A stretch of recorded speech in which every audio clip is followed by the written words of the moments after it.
بسم اللہ الرحمن الرحیم۔ اعوذ باللہ من الشیطان الرجیم۔ لقد جاءکم رسول من انفسکم عزیز علیہ ما عنتم حریص علیکم بالمؤمنین رؤوف الرحیم۔ عزیز طلبہ کرام، سبق نمبر 11، سورۃ توبہ، آیت نمبر 128 تا آخر۔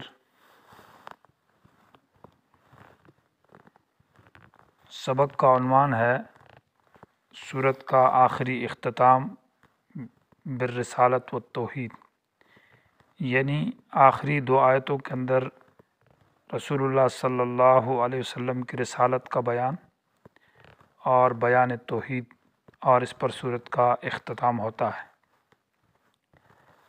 اور رسول اللہ صلی اللہ علیہ وسلم کی 6 صفات جاذبہ کا ذکر ہے، ایسی صفات جو انسان کو اپنی طرف کھینچتی ہے اور انسان کو ان صفات والا آدمی سے محبت بنتی ہے اور جذب اور کھینچنے والی صفات ہے۔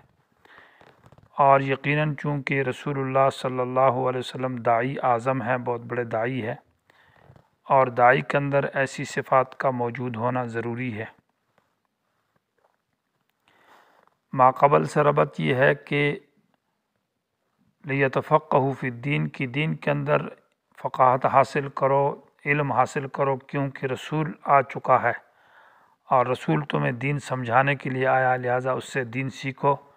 منافقوں کی طرح دین کے اندر عیب نہ نکالو اور دین کو برا بلا مت کہو، منافقت کو چھوڑو، آ جاؤ، صاف ہو جاؤ، رسول کی شریعت کو سیکھ لو اور اپنے آپ کو اس دین کے ساتھ متصف بناؤ اور اس دین پر چلو۔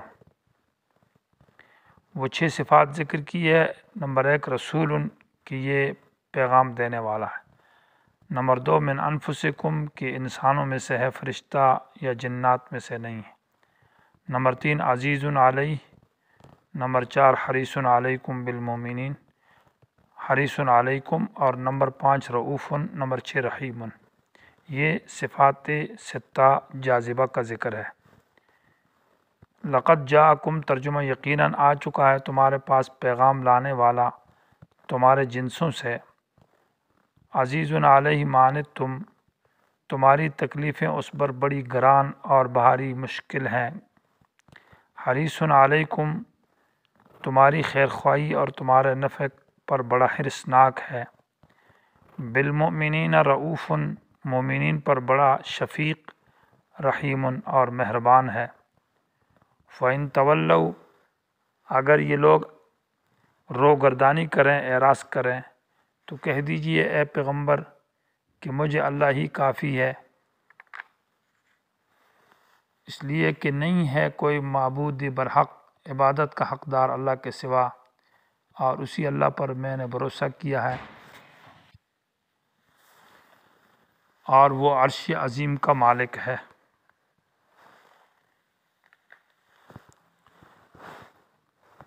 پہلی آیت کے اندر رسالت کا ذکر ہے، تو لقد جاءکم رسول میں پہلی صفت رسول اللہ صلی اللہ علیہ وسلم کی وہ رسول ہونا ہے، معنی کہ جو بات بھی یہ پیغمبر تم سے کرے گا وہ اپنی طرف سے نہیں ہے، بلکہ رسول پیغام لانے والا ہے اللہ کی طرف سے، یہ اللہ کا پیغام دے رہا ہے تم کو۔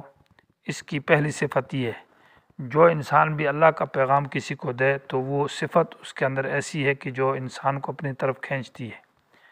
من انفسکم، یہ تمہارے جنسوں سے ہے، یعنی انسان ہے، یہ فرشتہ نہیں، جنات میں سے نہیں، کیونکہ اگر فرشتہ اور جن ہوتا تو تم اس سے مانوس نہ ہوتے اور وحشت محسوس کرتے تو فائدہ حاصل نہ کر سکتے، یا یہ ہے کہ فرشتہ اور جن اگر انسانوں کی شکل میں آ جاتا تو پھر تم پر وہی اعتراض ہوتا، جو کہ انسان رسول بنایا ہے تو پھر وہی بات کرتے کہ یہ تو رجل ہے۔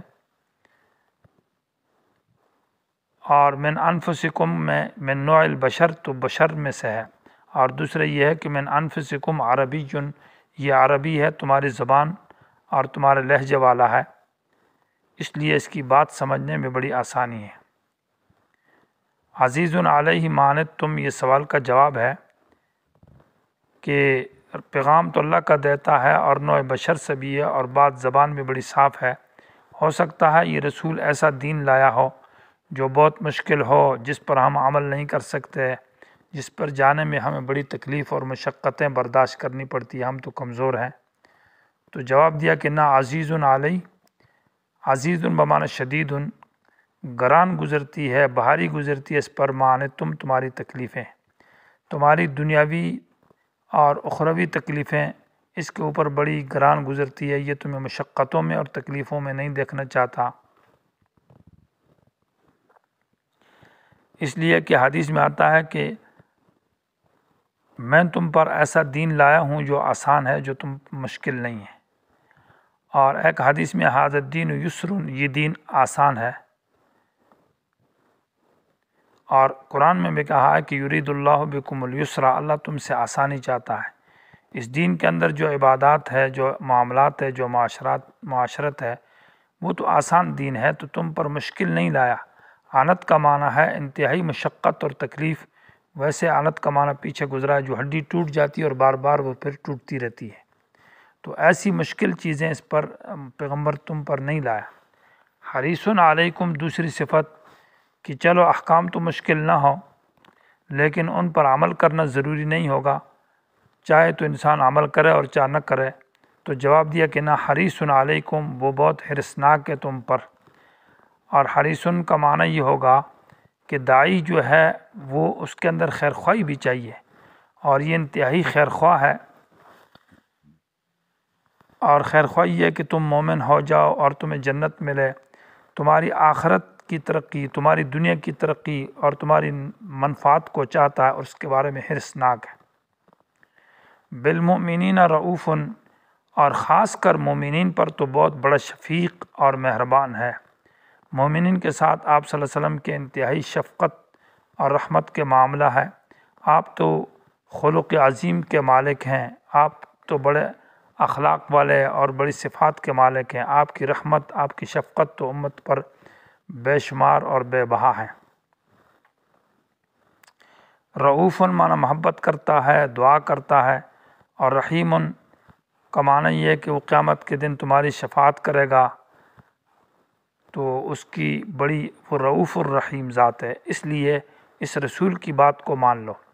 فَإِن تَوَلَّوْا، اگر یہ لوگ اعراض کرتے ہیں آپ کی بات ماننے سے اور آپ کے خلاف مکر اور قید کرتے ہیں، تو فقل، کہہ دیجئے کہ حسبی اللہ، تو اس کی جزا محذوف ہے، فلا یضروک، وہ آپ کو نقصان نہیں دے سکتے۔ اور اس لیے نقصان نہیں دے سکتے کہ آپ کھل کر ان کے سامنے یہ کہہ دیجئے کہ حسبی اللہ، مجھے اللہ ہی کافی ہے، آپ کے مکر اور آپ کے کفر اور شرک سے اور اس سازشوں سے اللہ تعالیٰ مجھے بچائے گا، وہ میرے لیے کافی ہے۔ اور اللہ کیوں کافی ہے؟ اس لیے کہ لا الہ الا ہو، نہیں ہے کوئی مددگار اللہ کے سوا، نہیں ہے کوئی حاجت روا اللہ کے سوا، اور نہیں ہے کوئی مشکل کشا اللہ کے سوا، وہی حاجت روا مددگار ہے، اس لیے اللہ کافی ہے۔ علیہ توکل، تو جب اللہ ہی مددگار ہے اور اللہ ہی مدد کرے گا، تو اس لیے اللہ ہی پر میں بھروسہ کرتا ہوں، نہ کہ کسی اور ذات کے اوپر۔ وَهُوَ رب العرش العظیم، یہ دونوں کے ساتھ لگتا ہے، تو علیہ توکلت اور حسبی اللہ کے ساتھ، کہ اللہ مجھے کافی ہے اور میں اللہ پر بھروسہ اس لیے کرتا ہوں کہ وَهُوَ رب العرش العظیم، وہ عرش عظیم کا مالک ہے۔ اور عرش عظیم تو جس نے پوری دنیا کو عرش نے احاطے میں کیا ہوا ہے، جب اس کا مالک ہے تو گویا کہ ہم سب کا مالک اور پالنہار ہے، اس لیے اسی پر بھروسہ ہے، وہی مجھے کافی ہے۔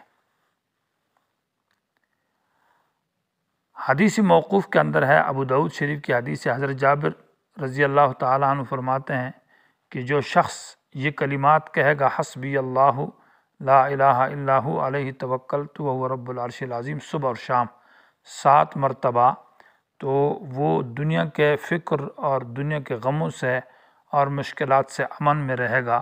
اگرچہ حدیث موقوف ہے لیکن حدیث سند کے اعتبار سے حضرت جابر تک متصل ہے۔